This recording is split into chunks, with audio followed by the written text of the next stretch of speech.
Vous êtes corrompus, allez-y là-bas. Gardez votre pouvoir.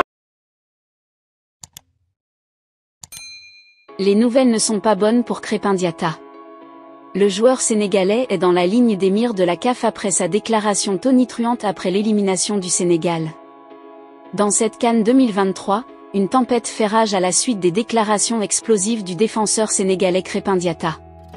Selon le média sénégalais, L'Observateur, la commission de discipline de la Confédération africaine de football, CAF, a décidé de lancer une enquête sur les allégations de corruption proférées par l'ailier droit de l'AS Monaco après la défaite du Sénégal contre la Côte d'Ivoire en 8e de finale de la Coupe d'Afrique.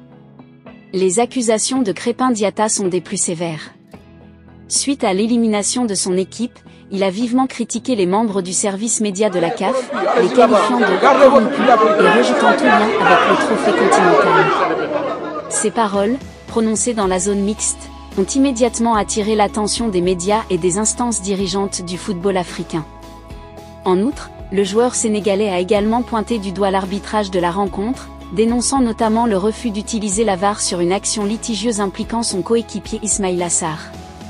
Ces déclarations ont jeté un énorme doute sur l'intégrité de la compétition et ont suscité un débat intense dans le monde du football africain.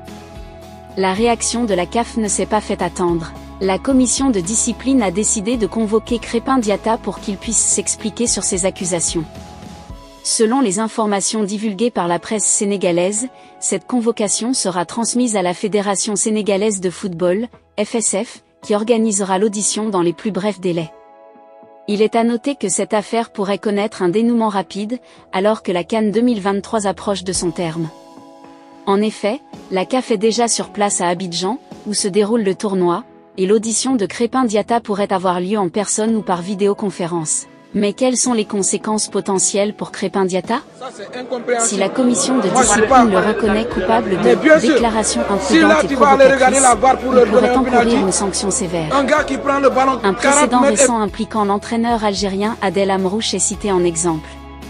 Ce dernier, ayant tenu des propos controversés sur la Fédération marocaine de football, a écopé de 8 matchs de suspension et d'une amende conséquente. Il faut dire que la déclaration du joueur sénégalais, aussi violente qu'elle puisse être, trouve une dose de légitimité face aux erreurs manifestes du corps arbitral.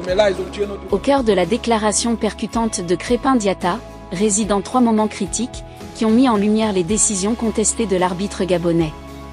Tout d'abord, le fait de ne pas expulser Sadio Mané pour un tacle dangereux sur Ibrahim Sangaré dès la 9e minute de jeu a immédiatement soulevé des interrogations sur la cohérence de l'arbitrage. Ensuite, le refus d'accorder un pénalty à Ismaïla Sarr, dans des circonstances tout aussi litigieuses, a accentué les doutes quant à l'impartialité des décisions de l'arbitre. Enfin, un hors-jeu non signalé lors du pénalty accordé à la Côte d'Ivoire, a achevé d'alimenter les controverses entourant le déroulement de ce match crucial. Face à l'ampleur des critiques et au mécontentement généralisé, la CAF a pris une mesure sans précédent en retirant Pierre Guilain Atcho du reste de la compétition.